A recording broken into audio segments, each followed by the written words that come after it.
Ikalimamput-dalawang kabanata, ang barahan ng patay at mga anino.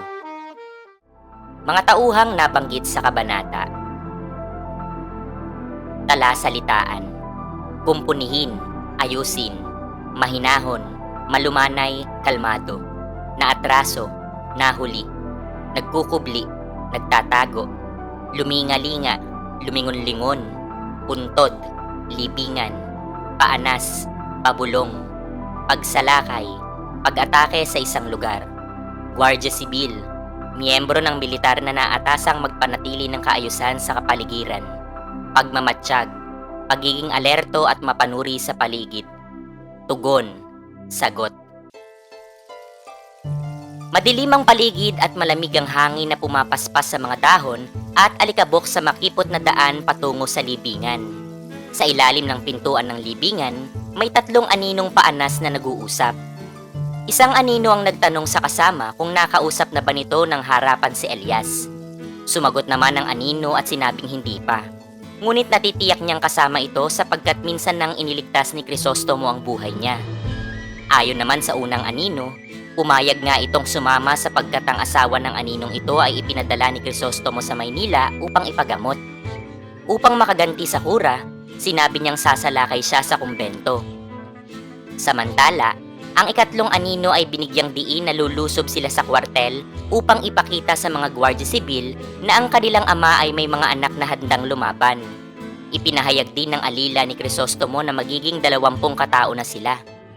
Habang nag-uusap sila, may nabanaagan silang isang aninong namamaybay sa bakod, kaya itinigil nila ang kanilang usapan. Nang makarating ang bagong dating sa kinaroroonan ng tatlo, nagpakilala sila sa isa't isa. Ipinaliwanag ng bagong dating na sinusundan siya, kaya sila nagkahiwa-hiwalay. Iniwan niya ang habilin na bukas nila matatanggap ang mga sandata at sisigaw sila ng "Mabuhay Don Crisostomo." Pagkatapos nito, nawala ang tatlong anino sa likod ng pader, habang ang bagong dating naman ay naghintay sa sulok ng pintuan. Maya-maya, may isang anino pang dumating at maingat na nagmasid sa paligid. Umambon kaya sumilong ito sa pintuan ng libingan, dahilan upang magtagpo sila ng unang anino na sumilong doon. Napagdesisyon na nilang magsugal, at ang matatalo ay iiwan ng panalo upang makipagsugal sa mga patay. Pumasok sila sa libingan at umupo ng magkaharap sa ibabaw ng isang puntod.